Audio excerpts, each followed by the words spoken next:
वह बस होटल के बिस्तर पर सो गया था। लेकिन जब उसकी आंख खुली तो उसने डरावने अंदाज में पाया कि जब उसने खुद को उठाकर बैठने की कोशिश की तो पूरा बदन बिल्कुल नरम और लटपटा लग रहा था।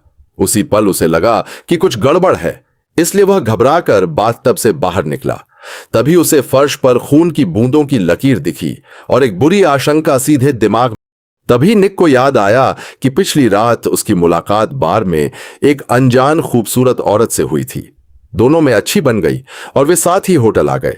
इसी दौरान उसने उस औरत के हाथ से दिया गया पानी पिया, जिसके बाद उसे गहरी नींद आ गई और फिर कुछ याद नहीं रहा। निक ने तय किया कि उसी अनजान औरत ने चुपके से उसकी किडनी निकाल ली है। इससे भी ज्यादा हैरानी की बात यह थी कि उसके सूटकेस में रखी पिस्तौल भी गायब थी। एक टॉप किलर होने के नाते निक को इससे बेइज्जती और भारी गुस्सा महसूस। उसकी नजर पास की अलमारी पर रखे एक काले मिट्टी के बर्तन और 2 दर्द निवारक दवाओं की शीशियों पर पड़ी। जब वह गौर से देखने गया तो पाया कि वहां किडनी दान करने की एक सहमति पत्र भी रखी है। जल्द ही उसका पुराना साथी अपने सहायकों के साथ मदद को आ पहुंचा। निक ने अपने साथी को पूरी रात की आपबीती बता दी। साथी ने उसे घबराने से मना किया और मॉर्फिन दी, जिससे कुछ देर के लिए दर्द में राहत मिल सकी। हालात की नजाकत को समझते हुए निक फौरन उस बार में पहुंचा जहां रात को उस औरत से मुलाकात हुई थी। उसने वहां की महिला बारटेंडर से उस औरत के बारे में पूछताछ शुरू की। बारटेंडर ने निक को पहचानने और उस औरत के बारे में कुछ भी जानने से साफ इनकार कर दिया, लेकिन निक उसकी झूठी बातों में आने वाला नहीं था।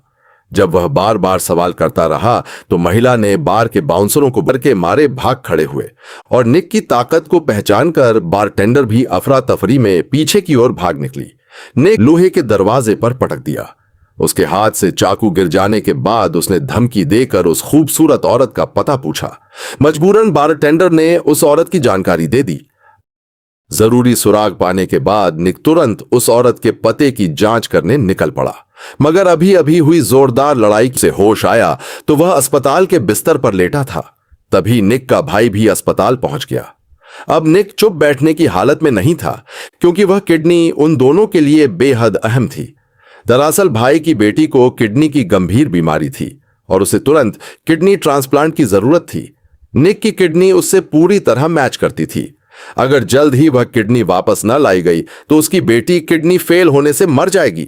इसी बीच जब दोनों भाई बुरी तरह परेशान थे, तभी पुराने साथी ने उसने जिस टैक्सी में सफर किया था उसके जरिए पता चला कि वह औरत पुस्तिगर एक अंडरग्राउंड क्लब की कर्मचारी है। हालात बेहद नाजुक थे। लगा दी। मंजिल पर पहुंचने के बाद निक ने फोन पर भाई को इशारा किया कि गाड़ी उनके पीछे लगाकर रोके। जैसे ही वे दोनों धोखे में आए, निक तेजी से पास पहुंचा और पीछे से वार करने की तैयारी की, लेकिन वे दोनों भी ट्रेंड किलर थे जो फौरन गाड़ी को टक्कर मारकर भाग निकले। इतनी मुश्किल से मिला पिछलग्गू निक किसी भी कीमत पर छोड़ना नहीं चाहता था, इसलिए उसने भाई को जोर से गाड़ी दौड़ाने को कहा गया। मगर भाई की ड्राइविंग उतनी तेज नहीं थी और कुछ गलियां पार करने के बाद वे दोनों हाथ से निकल गए। मजबूरन तीनों को अब उस औरत पर ही सारी उम्मीद टिकानी पड़ी। क्लब के बाहर पहुंचकर एक स्टोर रूम में चली गई। चारों तरफ देखकर जब निक को यकीन हो गया कि कोई नहीं है, तो उसने सीधे उससे पूछा कि उसकी किडनी कहां है। आना ने कहा कि उसे कुछ नहीं मालूम और उसने जो कुछ भी किया वह मजबूरी में किया।